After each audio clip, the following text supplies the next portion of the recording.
Welcome to my channel, Let Your Imagination Take Flight. Today I'll be showing you how to draw any size star without using a compass and without it looking deformed. I'll be using the clock method. Now I'm going to demo first on a smaller star so you can understand the principle, and then I'll move on to tips for making bigger stars. First you need to make a clock face. So trace a circle and then mark the 12, 3, 6, and 9 positions. I label the 12 0 because we're going to be working with the minutes. Now mark the rest of the clock numbers. This next part may seem complicated, but it's really easy once you're understanding where we're going with this. We are making a 5-pointed star and there's 60 minutes on the clock. So divide 60 by 5 and you get 12. So we're going to mark where every 12 minutes is, basically on the 0, 12, 24, 36, and 48 minute areas. Just use your best guess where they'd be and mark them with a dot.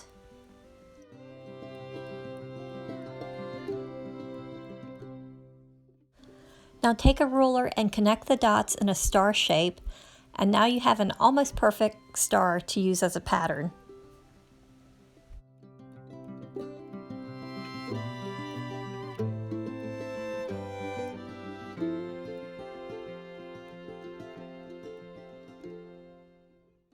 Now I'll make bigger stars out of some scrap beadboard I had. I couldn't find a large enough circle to trace, so plan B was to use a nail with a pin tied to it on a string to make a circle, but that was a fail. So plan C was to do the same type of thing, but with a piece of thin lathe and also a stir stick. The stir stick made a 22-inch diameter circle. I wanted my second star to be even bigger, so I measured how big of a circle my piece of scrap beadboard would take, which was 28.5 inches. I drilled a hole for my piece of lathe for my Sharpie point to fit through at 15 inches from the end. A pencil would also work, and I hammered a nail roughly an inch from the edge of the lathe for a total of a 14-inch radius. This got nailed to the center of where my circle would be. Place your Sharpie or pencil tip into the hole and draw your circle now.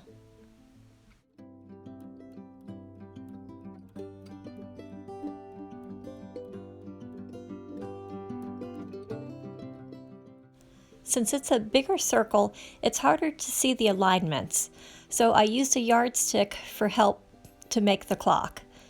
I lined up the yardstick on the nail hole in the center of the beadboard and marked my 0 and 6 spots on the clock. I drew a line between them, then I put the yardstick perpendicular to that line at the hole in the center and marked the 3 and 9 spots. I used glass beads to mark my guesses at the other areas of the clock. You can use coins or whatever you have for markers, or you can skip this if you're confident in your spacing abilities, but it just helped me visualize it better. I also used a yardstick to check the alignment of my numbers. When you're satisfied with the spacing, mark the other numbers on the clock.